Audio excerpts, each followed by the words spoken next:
The night was colder than usual in Harcourt. Street lights flickered, casting shadows that seemed to move on their own. Detective Marcus Halloway sat at his desk, reviewing case files, the hum of fluorescent lights above him filling the silence. He was meticulous, methodical, and trusted by everyone in the department. Qualities that, ironically, made him the perfect target. At 3:42 a.m., no one would have expected what was coming. His hands were bound behind his chair, expertly tied with knots that could only have been learned in SWAT training.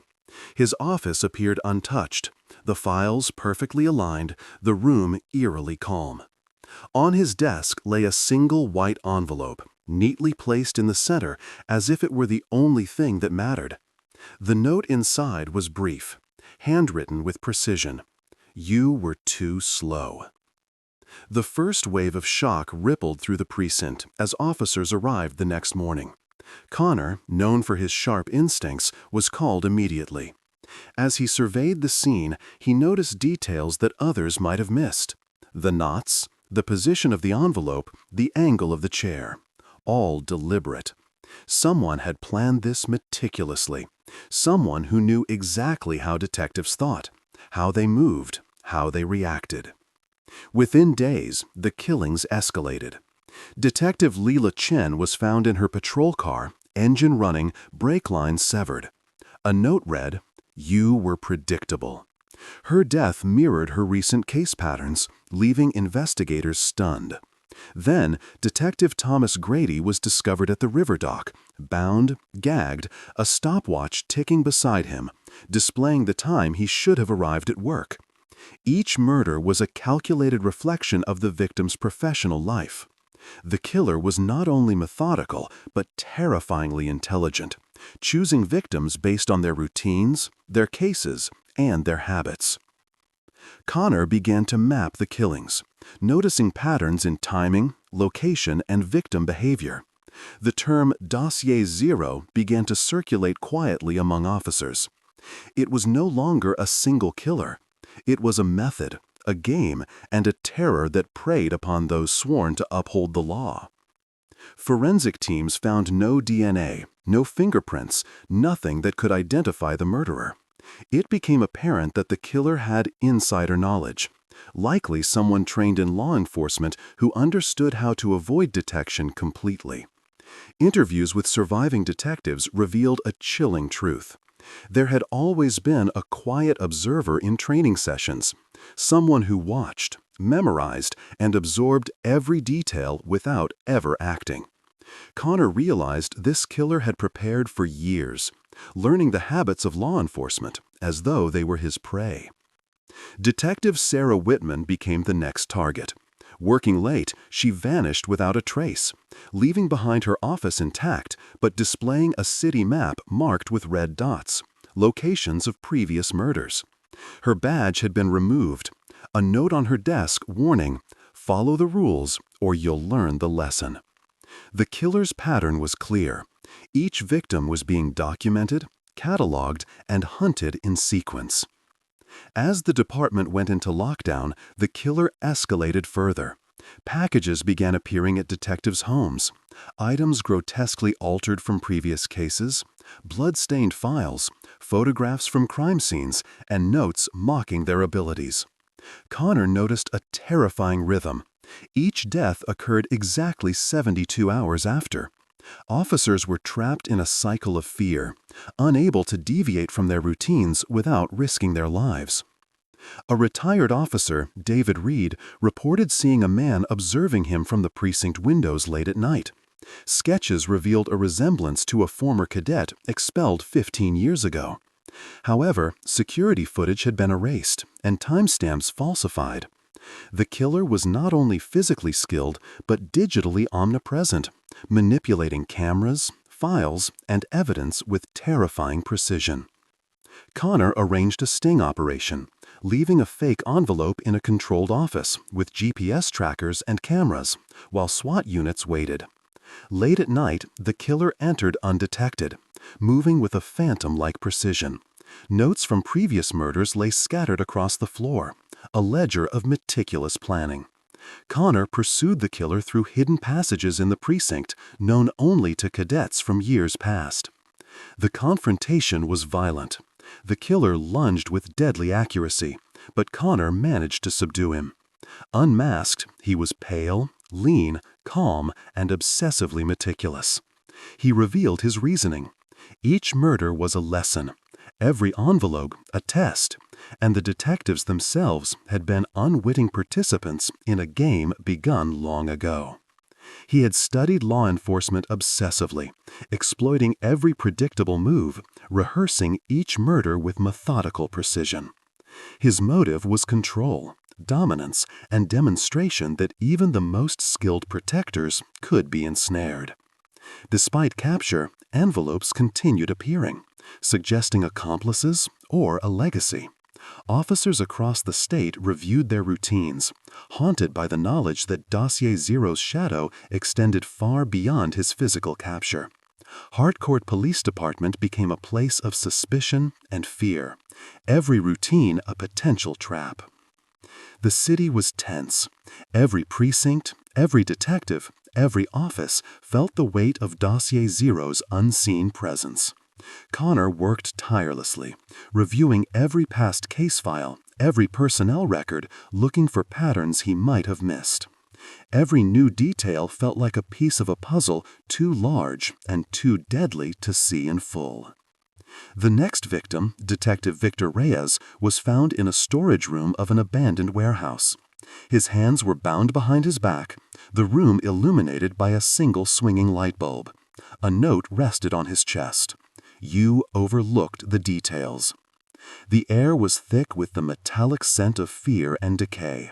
Forensic teams found fingerprints smeared in deliberate confusion.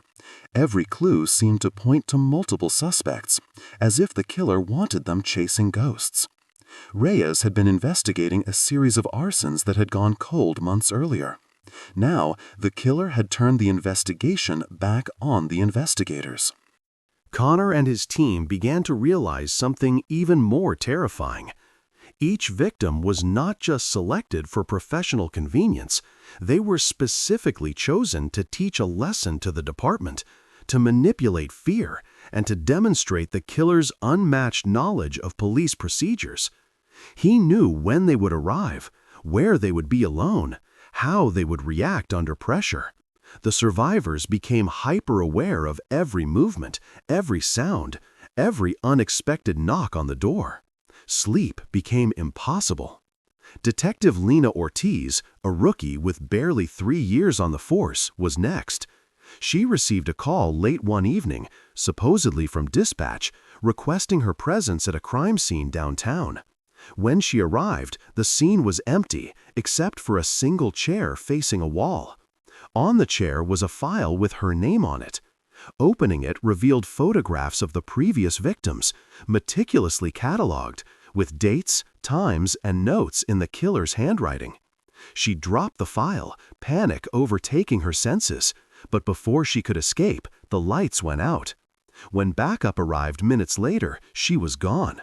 Only her badge remained on the chair, polished and gleaming in the darkness. The department began to realize that the killer was evolving, growing more audacious.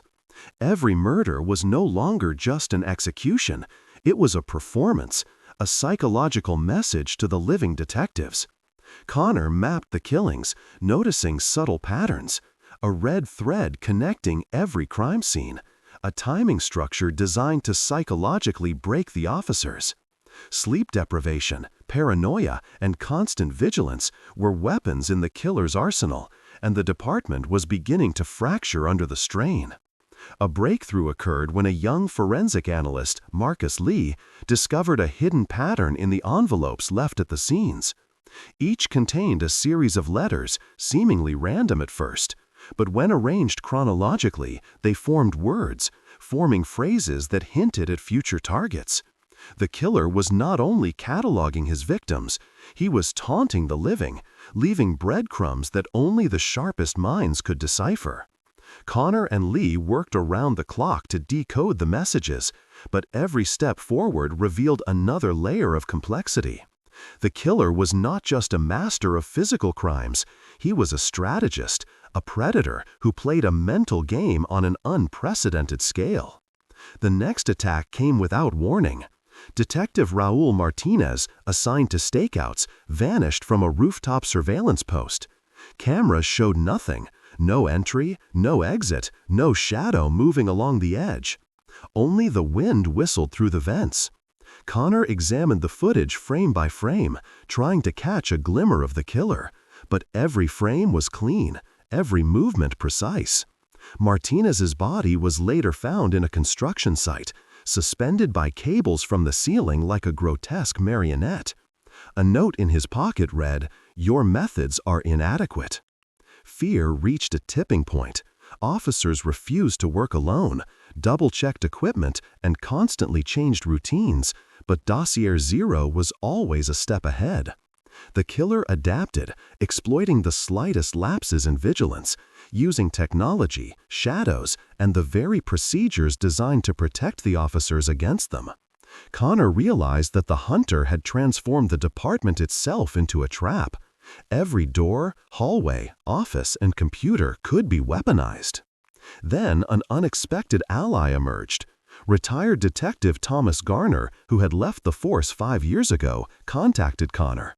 He claimed to have knowledge of a cadet expelled from the academy around the time of Dossier Zero's early training, a cadet with a history of violence and an obsession with procedure and control. Garner had been silent for years, fearing retaliation, but the killer's audacity now threatened the lives of everyone on the force. Connor arranged a meeting in secret, hoping to draw the killer into a confrontation. While preparing, another detective, Michelle Kane, went missing.